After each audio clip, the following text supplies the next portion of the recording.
Hello everyone and welcome into Coach Craig's Sports. This is the NBA DFS video for today, Tuesday, November 14th. If you are joining me for the very first time, this is how the video will be structured. We'll go over a recap of yesterday's picks, see how they turned out, go over to our injuries in play for all the games today, kind of talk through them, and then we'll get over to DraftKings and FanDuel, talk about my core picks for today. So it's going to be one player at each position, so point guard, shooting guard, small forward, power forward, and center on both sites. Guys that I do like at least initially going into the day. Obviously, there are a lot of injuries, a lot of games out there that could change the value as the day moves along. So definitely make sure that you are checking up for that updated core as the day moves along. But without further ado, we'll get started with the recap of yesterday's picks. On the DraftKings side, at point guard, we went with Kobe White. He was $5,400. Looking for 27 points time, got 26.25, so did ultimately end up giving him a push yesterday. Wasn't anybody that hurt our lineups. Wasn't anybody that really put our lineups up over the top at the same time.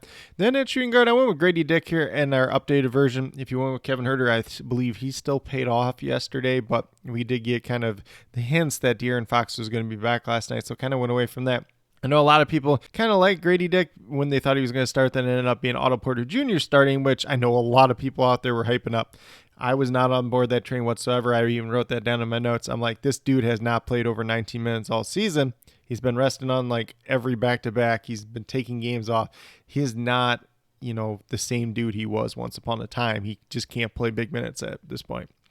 So Grady Dick was $3,300, looking for 16, 17 points time. He got 16, so I did give him a push. Obviously, would like to have had a little bit more out of him, but can't really complain at that. Then at small forward, we had Bialy Coulibaly at $3,900. Looking for 19 points out of him, 20 points out of him at that price tag. He got 31.75 on DraftKings, so he was a really good hit on yesterday's slate.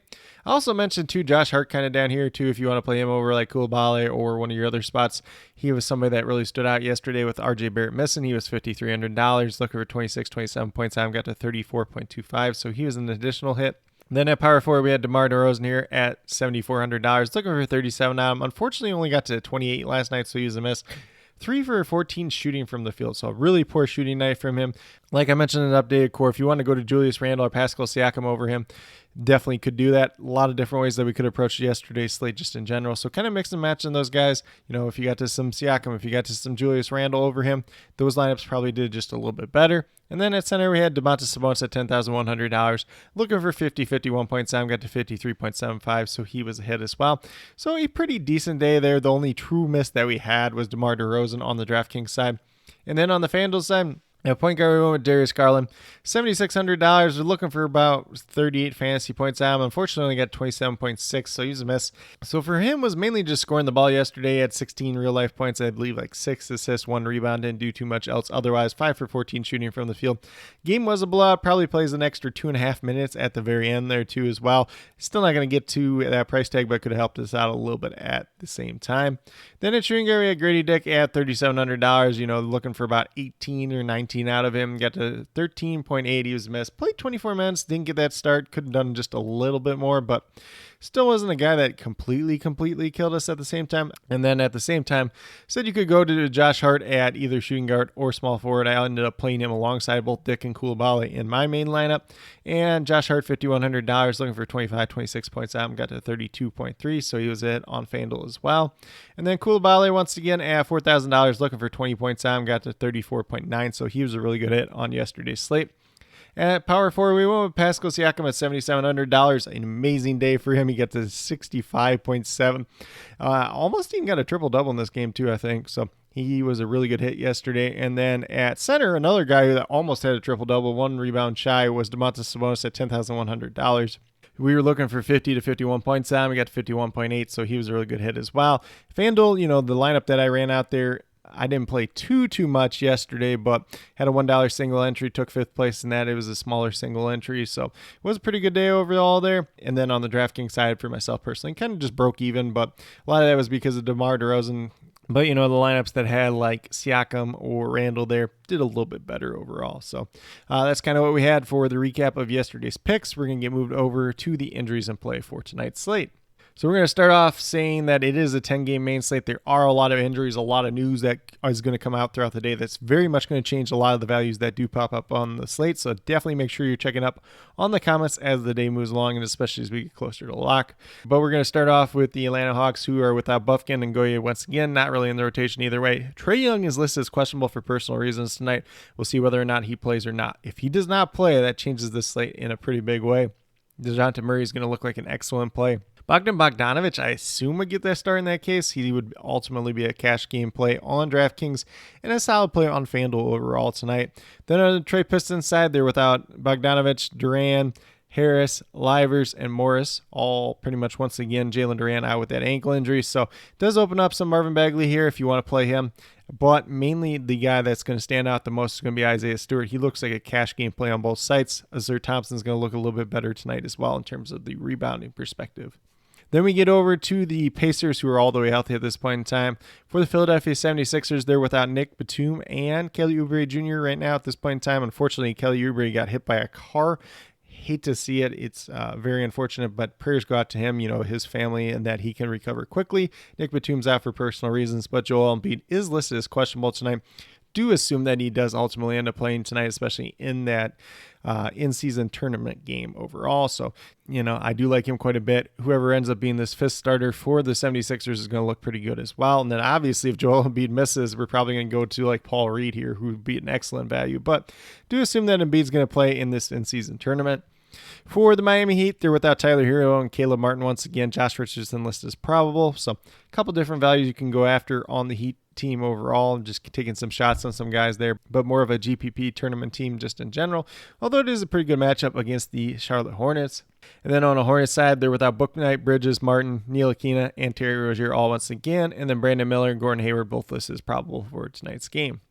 We are going to move down to the Orlando Magic, who are without Wendell Carter Jr., Markelle Fultz, and Gary Harris once again. So nothing too crazy here. Obviously, with Markelle Fultz out of the lineup once again, we get a little bit more exposure to Jalen Suggs, Anthony Black, Cole Anthony. Those guys can have those upside swing games. Franz Wagner, Paolo Banchero look a little bit better. And then obviously you got the center situation with Goga Patazzi and Mo Wagner on tonight's slate overall that you can kind of take some dart throws on overall. On the Brooklyn Nets side, they are without Ben Simmons and Cam Thomas. Once again, Lonnie Walker listed as questionable due to his knee injury.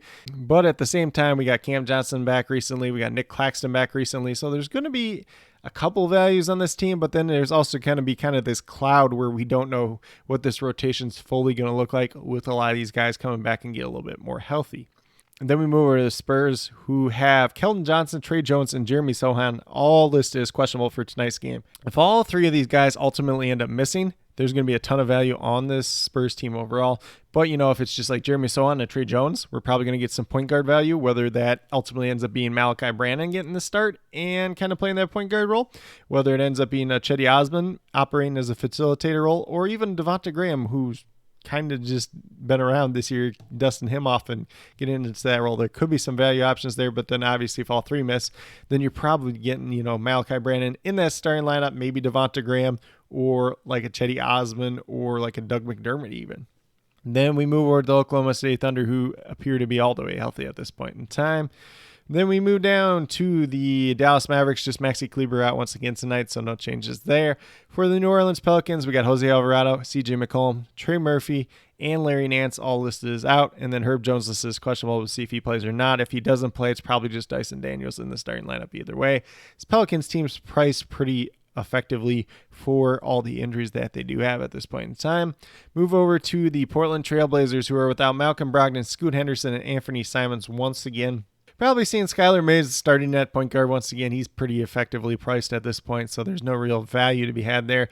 And then if you want to go with his backup, and I think it's Bouye is kind of like a dart throw option, you could probably do it, but it's 10-game main slates. I don't think we're going to need to go there in terms of that big a value. But, if you're playing a large field GPP and you want to get exposure to somebody that probably not a lot of people are playing, I guess it's one way to do it. And then we move over to the Utah Jazz. Walker Kessler's out once again. John Collins list is probable, so we're going to probably see that same starting lineup once again. Kelly Olynyk really hasn't benefited from Walker Kessler being out whatsoever. Then we move over to Clippers, just Brandon Boston and Mason Plumlee out once again, so no changes there. On the Nuggets side, we got Jamal Murray and Cam Carr out once again as well, so pretty much what we've seen out of the Nuggets as of late. And then we get down to the Minnesota Timberwolves, who are without Clark and McLaughlin once again, so no changes there whatsoever. But then we get to the Golden State Warriors. Steph Curry is listed as questionable due to a knee injury. If he does not play tonight, Chris Paul is probably going to start in his place and look pretty good. Klay Thompson, Andrew Wiggins, Draymond Green, all going to get a bump up. And then in that case, they would all look pretty interesting as kind of GPP plays. Andrew Wiggins is dirt cheap on both sites, only $5K on DraftKings, 4.4K on FanDuel for tonight. So if there is no Steph Curry, somebody's going to have to take some extra shots. It's mainly going to be him and Klay Thompson, so would be interested in Andrew Wiggins at that point in time. And then we get over to the Memphis Grizzlies. Brandon Clark, John Morant, Derrick Rose all out once again. Xavier Tillman listed as questionable tonight. If he's back, he probably starts and Biyombo goes to the bench. If he's out once again, then Biyombo still kind of looks like the same play that we've seen in recent games. For the Lakers, they are without Hood Schifino, Vanderbilt, and Vincent once again. LeBron James listed as questionable. He missed their most recent game, but probably back tonight. And then Anthony Davis listed as probable due to his hip injury. But with that being said, that's a quick little rundown on the injuries for the 10-game slate for tonight. Going to be a pretty interesting one. Obviously, in-season tournaments, some of these games have a little bit more value. We'll see whether or not some of these guys that are banged up, whether or not they'll play just because it's the in-season tournament game, or whether the team will still allow them to miss just based on the injuries that they do have. But with that being said, we'll get moving over to DraftKings and talk about my core picks for tonight. So we're going to start off with the point guard position. I have Tyrese Maxey here, $8,900. So far on the season, Maxey's averaging 52 points per game. We're looking for 44, 45 out of him. Goes against the Pacers tonight. It's a pace-up matchup, and Tyrese Maxey's probably coming off the strongest game of his career so far. Definitely do like him. And, if Joel Embiid's out, he probably looks even better. But at this point in time, he's a player that should be at least $9,600 just based on what he's done so far this season. So I do like him quite a bit tonight. Currently, I'm projected for about 46, 47 points, but definitely has a strong upside for more in a pace-up spot versus the Indiana Pacers tonight. Then we're going to move down to shooting guard. Devin Vassell's here at $6,300, looking for 31, 32 fantasy points. I'm averaging about 29 so far on this season.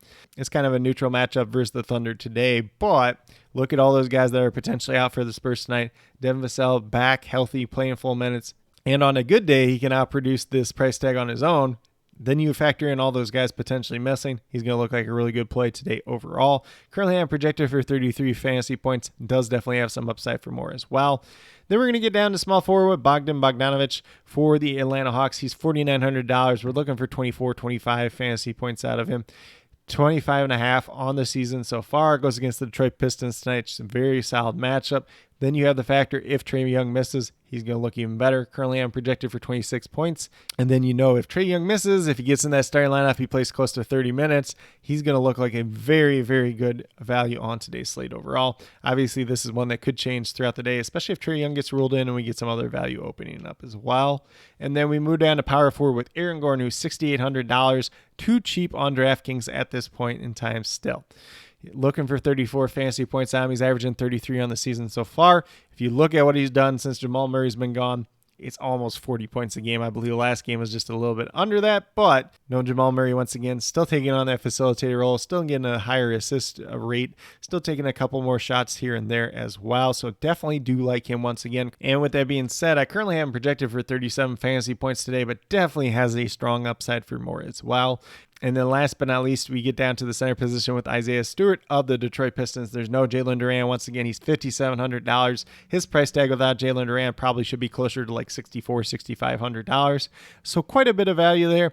Looking for about 28, 29 fantasy points out of him tonight. Currently, I'm projected for 31, 32 fantasy points. This could be a pretty back and forth game between the Atlanta Hawks and the Detroit Pistons, especially if Trae Young's not out there tonight.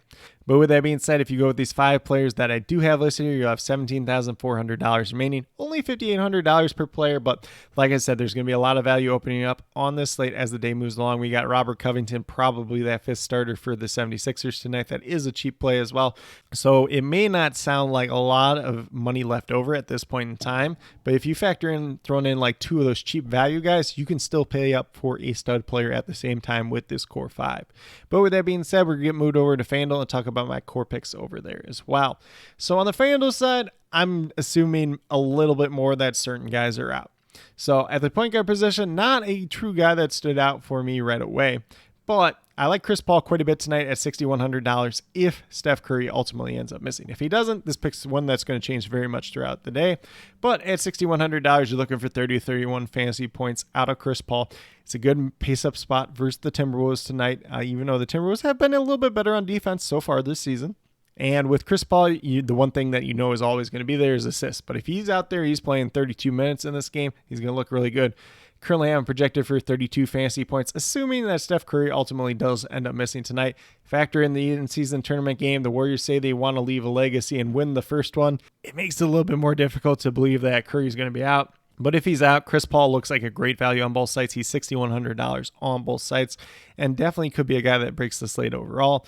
But at the same time, Curry could still ultimately end up playing. So this is one that is very, very much subject to change throughout the day. Then we move down to shooting guard with DeJounte Murray. He's $8,600, so priced up a little bit tonight. You can play him at point guard. You can play him at shooting guard if you want to do so. You're looking for 43 fantasy points out of him tonight. I am assuming that Trae Young's going to miss this game. But like I said, with Chris Paul, with the Steph Curry thing, it's the in-season tournament. We don't know how teams are going to approach this. Are they going to let these guys have it off if they're kind of iffy? Or are they going to still play it hard for these in-season tournament games overall? Going to make a very interesting subject, as we move forward with this tournament over the year and in future years as well. But DeJounte Murray, if there is no Trae Young, like him quite a bit. Currently, I'm projected for 46 fantasy points tonight. Very good pace-up spot versus the Pistons as well. And then we're going to move down to small forward. Robert Covington could potentially be one of the better value plays, at least early on tonight's slate, assuming that he gets the start in place of Nick Batum, who was playing in place of Kelly Oubre.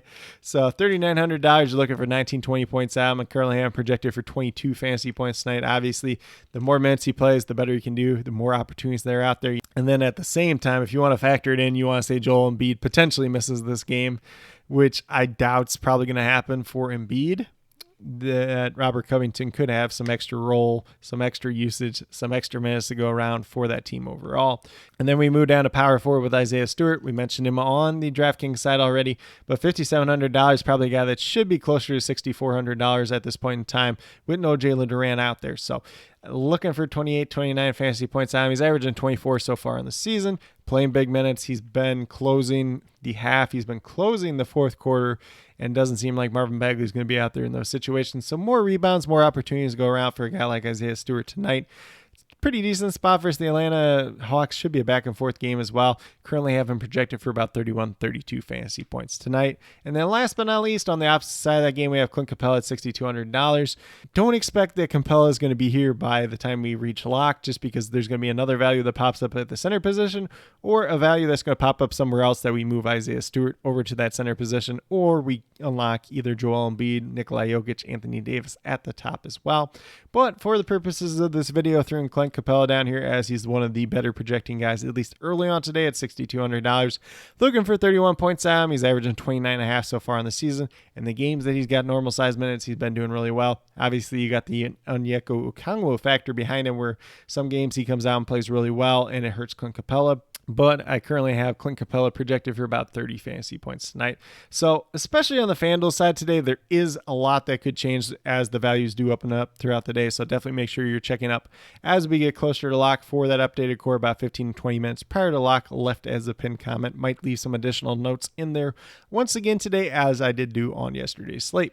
But with that being said, if you go with these 5 players that I do have listed here on FanDuel, you have $29,500 remaining, just under $7,400 per player. Like I said, there's going to be a lot of values that do open up throughout the day. So if you kind of mix and match some of those in, you're definitely going to have some room to play some top notch, some stud, some star players, some pay up options, whatever you want to do. A lot of different ways that we're going to be able to approach this 10 game main slate overall. Looks like a pretty good one. It's going to be pretty interesting, especially as the day moves along. But with that being said, these are my core picks for both FanDuel and DraftKings for today, November 14th. As always, if you have any questions related to NBA DFS, be sure to drop them down in the comments and I'll get back to you as quickly as possible. And then with that being said, I do ask that you please note whether those questions are FanDuel or DraftKings specific, just so I can best help you as quickly and efficiently as possible. And then as always, I'll be listing all the injury updates throughout the day down in the comments, so definitely be sure you're checking up on those as the day moves along. I'll have the starting lineups as they get announced throughout the night down there as well. And then once again, my updated core will be released as a pinned comment about 15 to 20 minutes prior to lock. May make some changes to those as the night moves along, as those changes come out. So definitely be sure you're checking out, especially as we get closer to lock, just so that you have all that information that is out there available to you so you can best use it to make your best lineups for tonight's slate overall. But with that being said, if you are new to my channel, checking out for the very first time, or have yet to subscribe, please consider doing so. Definitely would appreciate it. Helps us build the community that we're trying to build here at Coach Craig Sports, which is one that's truly for you, the viewers, helping you with your DFS. Right now we have NBA DFS Core Pick videos Monday through Friday. We got NFL DFS player pool video coming out once a week, typically on Saturdays. And then last but not least, I do put out my NFL DFS cheat sheets for both FanDuel and DraftKings on the sports affiliation website as well. But with that being said, that's pretty much what I do have for today's video. If you guys are interested in sports betting, prop betting whatsoever, be sure to check out the links down in the description below for BetUS, Parlay Play, and Prize Picks. If you are a new user, you make your first time deposit, you'll get a first match deposit based on your initial deposit. So definitely be sure to check that out. It helps you out a little bit as you start out your sports betting, your prop betting journey. It also helps me out just a little bit on the side as well. And then with that being said, if you have any questions whatsoever, feel free to reach out to me, whether it's down in the comments or on Twitter at Coach Craig Sport, and be more than happy to help you with that journey as well. But with that being said, that's all that I truly have for today's video. Definitely do appreciate each and every one of you tuning into this video. Definitely means a lot to me. I hope that each and every one of you have a great rest of your day and some pretty good luck in NBA DFS tonight.